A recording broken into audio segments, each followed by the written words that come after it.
जय Shri Ram everyone, welcome to day 65 of 100 days 100 video challenge. हमारा topic चल रहा था hunger, hardship and popular revolt.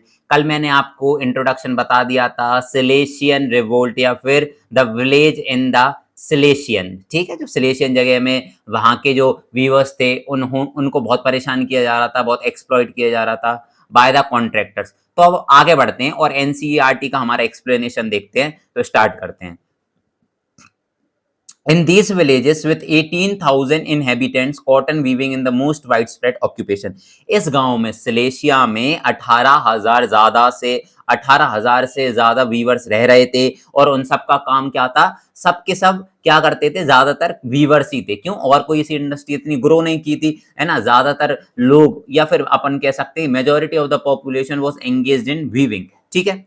The misery of the workers is very extreme. Misery का मतलब बहुत बुरा हाल था, बहुत गरीबी थी, दो खाली थी, हार्डशिप थी, बहुत परेशानी थी। तौबा तौबा। Now the desperate need for job has been taken advantage of by the contractor to reduce the prices of the goods they order। अब आप सबको पता है कि ये कॉन्ट्रैक्टर्स थे, इन्होंने वीवर्स की मजबूरी का फायदा उठाया और हमेशा से उनको एक्सप्लॉइट करते हुए आए थे। कैसे? कि उनको पता था कि वीवर्स के पास में कोई काम धंधा है नहीं, इनको एक काम करना आता है जो क्या है? वीविंग।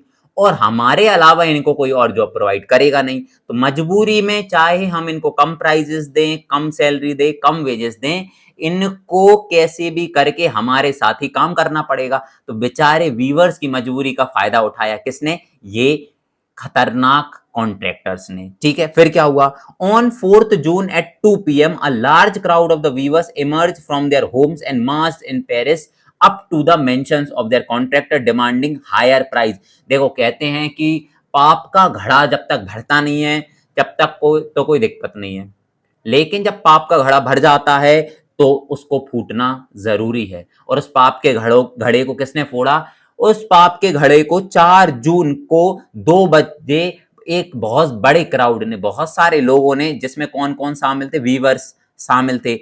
वो लोग अपने अपने घर से निकले, मार्च किया, रैली निकाली। कहां पे? पेरिस में। और भैया जो कॉन्ट्रैक्टर्स के बड़े बड़े महल थे ना, घर थे, बिल्डिंग्स थी, बंगलोज थे, वहां पे चले गए और क्या किया? डिमांडिंग हायर वेजेस, और धरना देने लगे, क्या आंदोलन करने लगे कि हमारी वेजेस को बढ़ाओ, हम इतना काम कर रहे हैं, हमारी वेजेस बढ़नी चाहिए। अब क्या हुआ?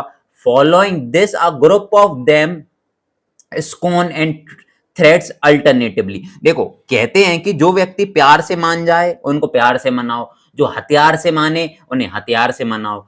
हर एक व्यक्ति प्यार से नहीं मानता है ना। हर एक व्यक्ति अगर प्यार से मान रहा होता ना, तो कृष्ण भगवान जी को कभी सुदर्शन निकालना नहीं पड़ता, राम भगवान जी को कभी बाण चलाना नहीं पड़ता। तो ये कुछ इतिहास के हमारे जो ग्रंथ हैं उनसे कुछ एग्जाम्पल लिए जा सकते हैं कि भले गांधी जी इतना कहते थे कि प्लीज प्रोटेस्ट पिटीशन, तो देखो, कोई प्लीज करके आपने बहुत हाथ पैर जोड़ लिए किसी के, कोई नहीं मान रहा है। आपने प्रोटेस्ट कर लिया फिर भी नहीं मान रहा है, आपने पिटीशन कर लिया फिर भी नहीं मान रहा, तो फिर उसको जिस भाषा में समझ में आता है हमें उस व्यक्ति को उसी भाषा में समझाना चाहिए, जैसे कि वीवर्स ने समझाया, थ्रेट्स देके, धमकी देके और अभद्र भाषा का प्रयोग करके, क्योंकि कुछ व्यक्तियों को अच्छी भाषा समझ में आती नहीं है। क्या हुआ? Following this a group of them force their ways into the house, smashed its elegant windows, panes, furniture, प्रोसलीन।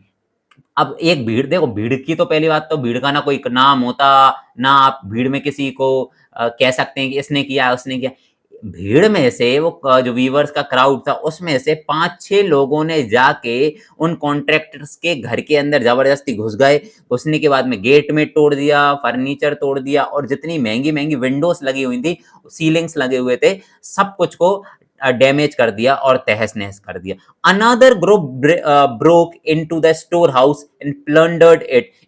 एक और ग्रुप घुस गया देखा देखी, ठीक है ना। उसको देखते, कहते हैं खरबूजे को देख के खरबूजा रंग बदलता है, तो उसको लगा अरे ये ग्रुप भी घुस गया, वो लोग भी अंदर चले गए और जाके स्टोर रूम में घुस गए और वहां पे जितनी भी सप्लाईज रखी हुई थी, जितना भी सामान रखा हुआ था खाने का और मटेरियल, रॉ मटेरियल, इंडस्ट्री से रिलेटेड गुड्स और भी बहुत ही इंपॉर्टेंट सामान रखा था, उसे प्लंडर कर दिया, तहस नहस कर दिया। जो जितना लूट सकते थे उतना लूट लिया। कहते हैं कि जो खा नहीं सकता वो तबाह कर देता है। जितना यूज कर सकते थे यूज किया, उसके बाद सारा तबाह कर दिया। Now plundered its of supplies of the clothes which they tore to shred। क्या रखा हुआ था उस स्टोर हाउस में? अब आपको सबको पता है कॉन्ट्रैक्टर्स ये थे, ये लोग सब टेक्सटाइल इंडस्ट्री से रिलेटेड थे, तो कपड़े का सामान रखा हुआ था, रॉ मटेरियल रखा हुआ था, डिलीवरी होने वाला जो सामान है वो रखा रहा।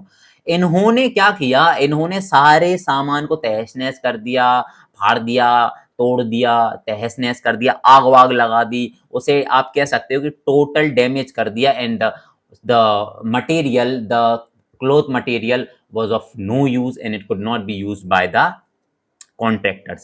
अब आई होप आपको ये पैराग्राफ समझ में आया होगा।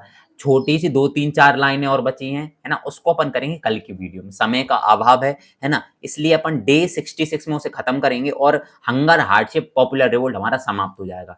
Up till then keep on watching social simplified. Also check my YouTube channel in which you are going to find out such videos, such informative videos of social science, as well as I am also writing, or I am also uploading a videos on in which I am reviewing or I am reading a book, the power of subconscious mind. आप उसे भी देख सकते हैं। रोज रात में मेरा एक स्टोरी आती है जिसमें हम कोशिश करते हैं 1 पैराग्राफ 2 पैराग्राफ जितना भी हो सके वो मैं आप तक पहुंचाऊं, खुद भी पढ़ूं, आपको भी थोड़ा 1-8% अगर आप में इंप्रूवमेंट आए। इतनी शानदार बुक है, आप जरूर उस स्टोरी को देखें और मेरे यूट्यूब चैनल पर जाके आप देख सकते हैं, मैंने शॉर्ट्स के फॉर्म में उसे अपलोड किया गया है। तो आई होप आप सब लोग बहुत अच्छे होंगे, मेहनत कर रहे होंगे, अपनी हेल्थ का ध्यान दे रहे होंगे और कल मिलते हैं हम डे 66 में। अप टिल देन जय श्री राम।